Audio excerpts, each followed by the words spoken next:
Good morning, 1 year no beer. How are you? Hope you had a great bank holiday weekend. Now, the old me, over 3 years ago, would have just still been depressed after a bank holiday weekend because I'd have drunk like mad and I'd just been waiting for the next weekend to do it again. In fact, I probably had a bank holiday weekend every weekend when I was drinking. But yeah, I hope you had a lovely time despite what's going on around us. Now, on Monday, I spoke about giving yourself that gift of time. That's how I motivated myself and inspired myself to just keep going, because I wanted to see what it was like alcohol free for a decent amount of time, because I thought, how can I decide if I never know? You're just making your decisions on assumptions, and I wanted to know for a fact what it was like alcohol free, and I've known for the last 3 years now, and it's not all plain sailing. Of course it isn't, because life's life. And one thing I hear a lot, it's one of my little pet hate sayings, when people say, oh, I was doing it, but life gets in the way. Life gets in the way. Life doesn't get in the way. This is your life, but you hear it a lot, life gets in the way. This is your life. Life isn't some inconvenience that gets in your way of what you want to do. This is your life. And I certainly think when you're alcohol free, you're more able to deal with stuff that comes up that you feel gets in your way, because I just used to drink my way through everything that I thought got in my way. But it isn't. This is our life, it's not an inconvenience. And I really wanted to experience some of it being alcohol free, to see if it made a difference, to get rid of that fake happiness.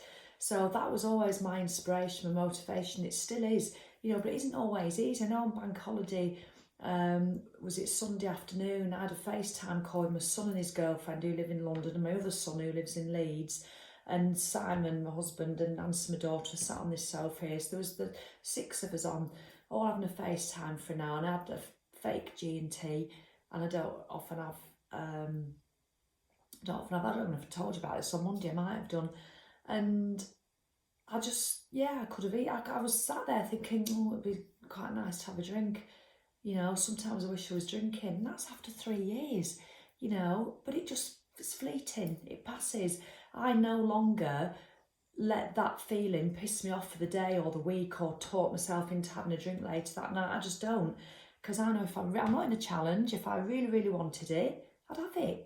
But then I just ask myself, do I really want it? No, I don't. So I move on. And that's what it becomes like. So I'm not saying, I'm not like Andy. Andy, I think for as long as I've known him, from when I started over 3 years ago, he's always been, yeah, it's ace, I love it. And it is ace. But I still have those. And I'm never going to say never. I'm not one of those who said, I will never drink again. I just have never said that to myself. So don't feel you have to get to that Narnia of that feeling of, oh, never say never, I never want to drink again. I've never got to that. And do you know what the good thing is, I feel, for me? I've never expected to get to that. So I'm not raising my expectations. I've never said I'll never drink. Why do I want to say that to myself? It doesn't work for me. I might get to a stage where I say I'll never drink again, but I've no idea. I can't read the future.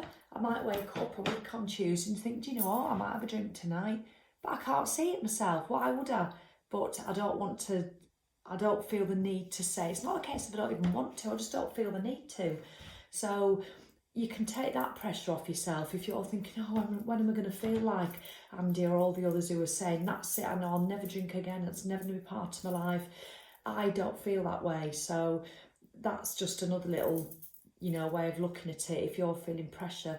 But if you are going through it, or if you have gone through the bank holiday and you're holding on and you're choosing not to drink, because if you're racking up your day count, you are choosing not to drink. So that is absolutely brilliant. But just take it one step further and think, how are you choosing in your head? Are you choosing, oh, this is, it's great, yeah, there's some hard days, but I'm really seeing the benefits? Or are you choosing to struggle every single day?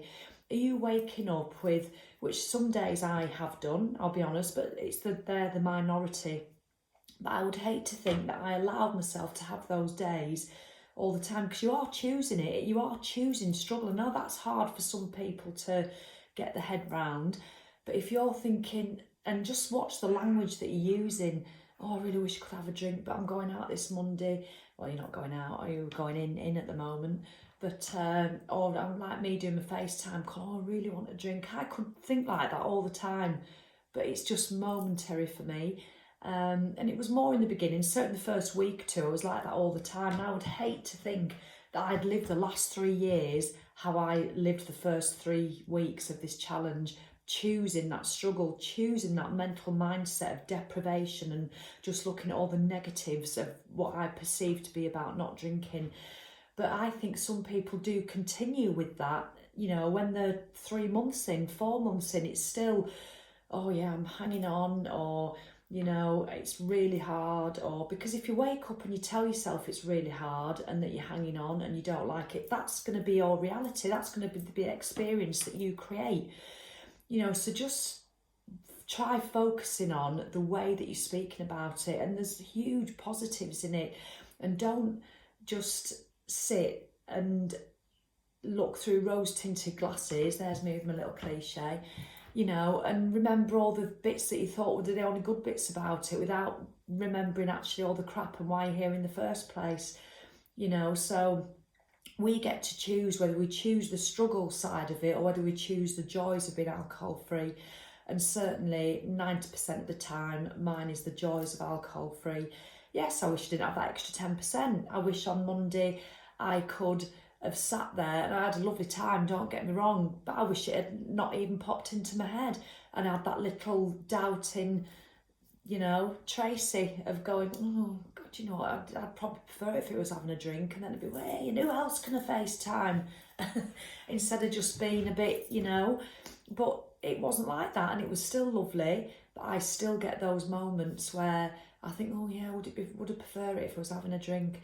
But it's what it would lead on to. And then when we were sat late that evening, I said to my husband, I said, do you know, because I tell him, I'm always honest when I feel like that.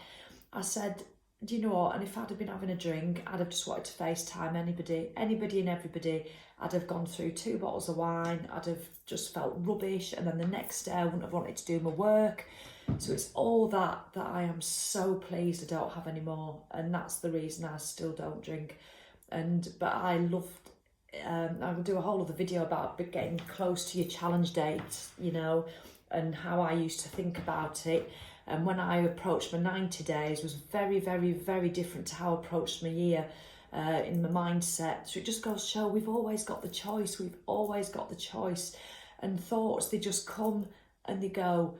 And it's up to us how long we let them dwell and let them change our experience. So, and we're always in control of that, and that's a really great feeling. But one little tip before I go is what I did, and I do this with people whether they want to do a exercise plan, an eating plan, or a not drinking plan, is whatever your challenge you're doing, whether it's 30 days, 90 days, 365, put your date in the diary. Put it in and put it in your wardrobe door. I always find I have some family pictures inside my wardrobe door. It's a very underutilised place, you know, for inspiration, is inside your wardrobe door. When you open your wardrobe, you know, instead of all your old photos being in, you know, not that you have them on your phone now, but if you're my age, you'll still have a whole box load somewhere. Boxes and boxes of them. I put a few inside my wardrobe door with a few inspirational sayings, a few affirmations, a few, you know, bits and pieces. Shove your date in there, shove it right there. That's the date you're still going to be alcohol free, and focus on that date and just make a decision now that you're going to do it. And it takes away all that white noise of, oh, I wish I was drinking, oh, I should be drinking, oh, I should have a drink this weekend, oh, I'm going on holiday next Tuesday. Well, you're not, are you? So that makes that easier. But whatever, you've got a big FaceTime call because it's your 40th birthday, and you're because now you can't go away, so you're gonna have to drink. No, you don't. That's not life getting in the way. That's your life. That's your birthday. That's your whatever it is that you feel you should drink at.